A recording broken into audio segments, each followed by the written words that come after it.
What up, FGC? I'm Katana Prime. And I'm Michelangelo. And we are here to break down the GameStop Hometown Heroes program. Players from across the nation will be competing online every Sunday starting June 4th. Instead of one cup for the entire nation, the U.S. will be divided into 8 regions. The West Coast will feature 3 regions: Seattle, San Francisco, and Los Angeles. In the Midwest, we have Chicago and Dallas. East Coast, New York City. And down south, we have Atlanta and Miami. Players may compete in one region only during the tournaments. The cups will be played online weekly starting Sunday, June 4th. Here's how to sign up. Step 1, purchase your PS4 copy of Injustice 2 at your local GameStop retailer. Step 2, visit the website for all the details. Sign up for a free ESL account and attach your PS4 gamer tag. Step 3, read the rules. Did you just tell people to read the rules, Mike? I'll promise, KP, I'll do it. I'll read the rules, good. okay? I'll read Please, the rules. we're role models. Step 4, select the region you wish to compete in. Step 5, check in before the cup begins. Once you have created your account on ESL Play, you can link your PSN ID and sign up for the tournaments by going to the tournaments page in the events tab on your PlayStation dashboard. Simply select the tournaments you wish to sign up for and it will guide you through this process. The tournament format: double elimination, best of 5 online bracket. You can start your match via ESL Play on your PS4 or by finding your opponent on the ESL Play website. Players will have 30 minutes to play their match. Online admins will be standing by to support players with any issues. Each week, one region will be featured for broadcast. This means the top 8 players on Sunday will finish their bracket on Wednesday, 5 p.m. Pacific time, with live commentary from the ESL studios in Burbank. The top players will earn points based on their weekly tournament results. After 10 weeks, the top 4 players in each region will travel to a specific GameStop location and compete in the regional finals Saturday, August 12th. Now, players, you can sign up for any region you like, but it is your responsibility to travel to the regional finals on your own. When all is said and done, 8 hometown heroes will compete for the championship at the GameStop Manager Expo on August 27th. Do you have what it takes to be a GameStop hometown hero? Buy the game, sign up for free, and show us what you've got. Good luck. We'll see you online.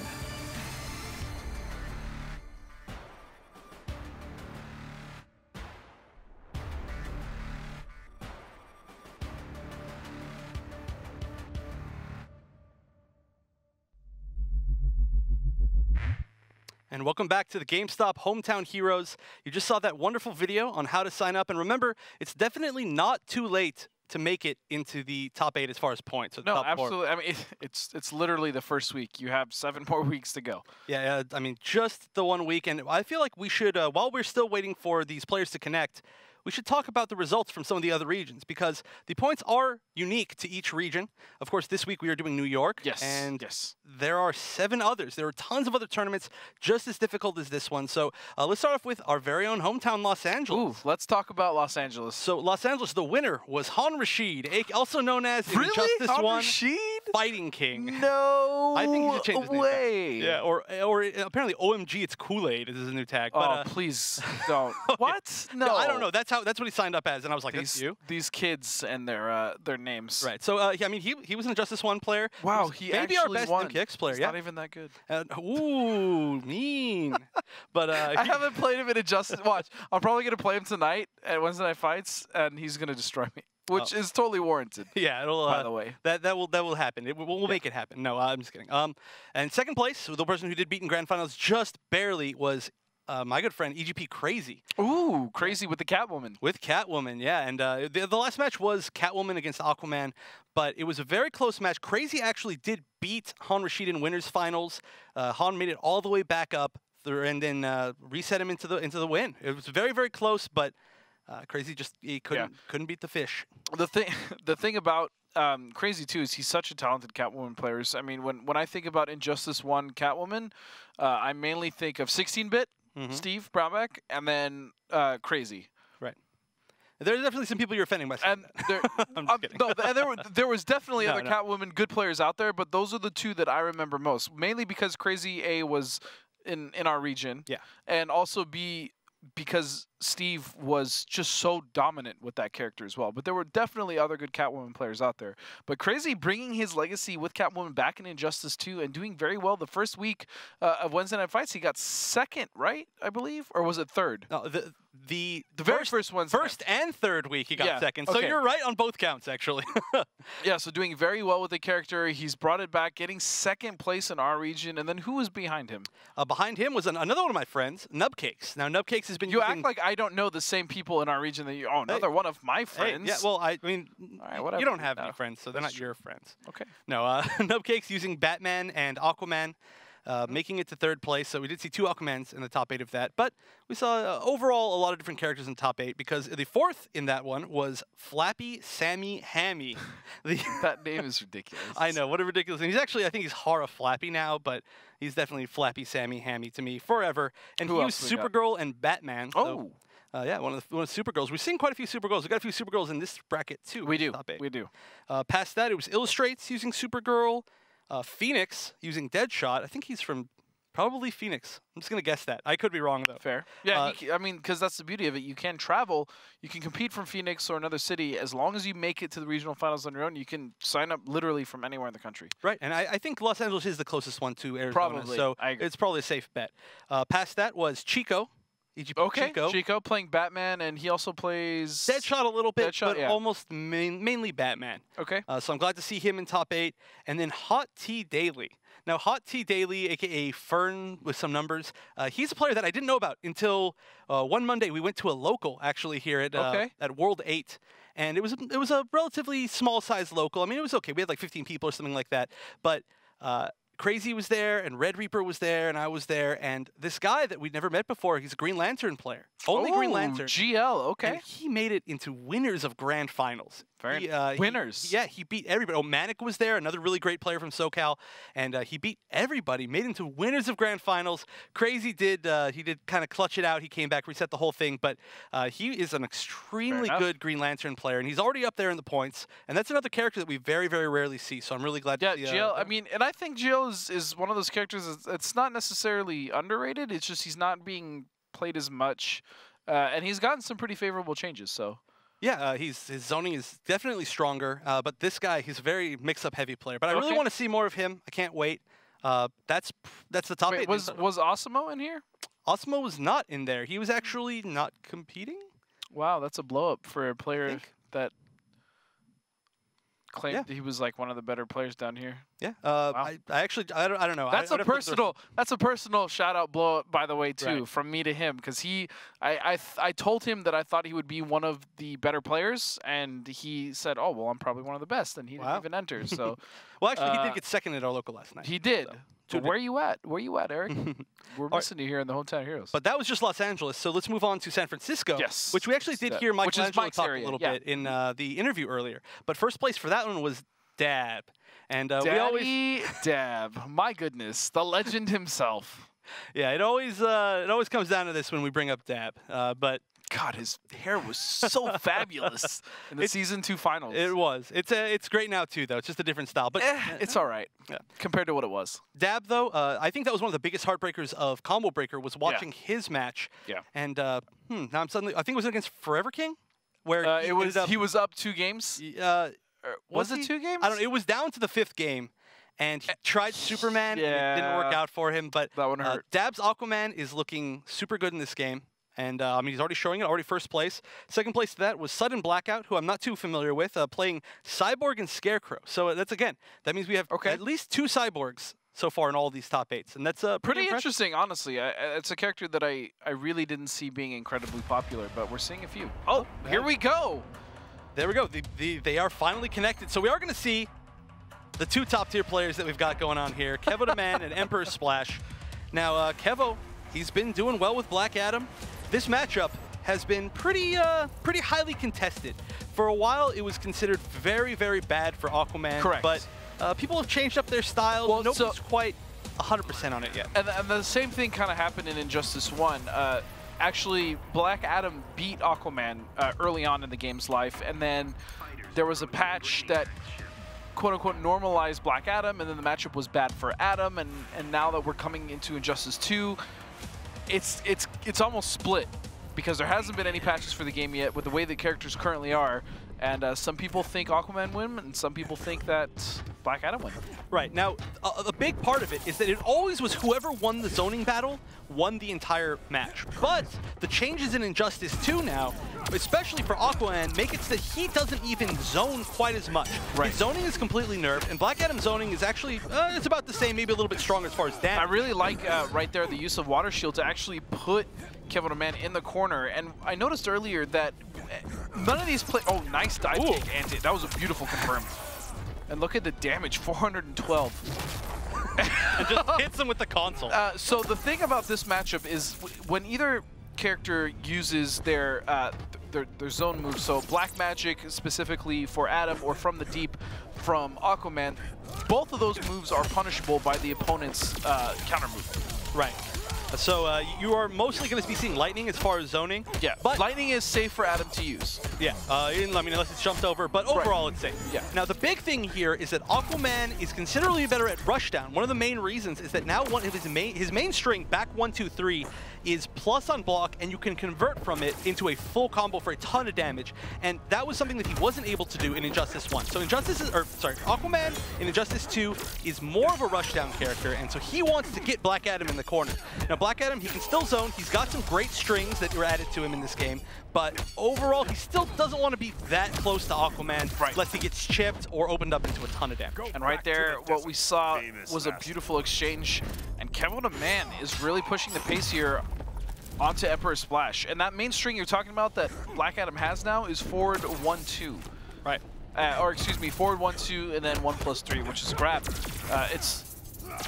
It's an 8-frame advancing mid that is safe on block, and when canceled into trait can be used to mix up. Right, but it does have one big weakness, is that it's high for quite a while, which is exactly how Emperor Splash ended that final round. He ducked the first hit, down 2 to punish it because he was still underneath before the second hit connected, and then he got a full combo. But didn't quite matter. I mean, he managed to close at the first life bar, but Kevo was consistently doing a little bit more damage than...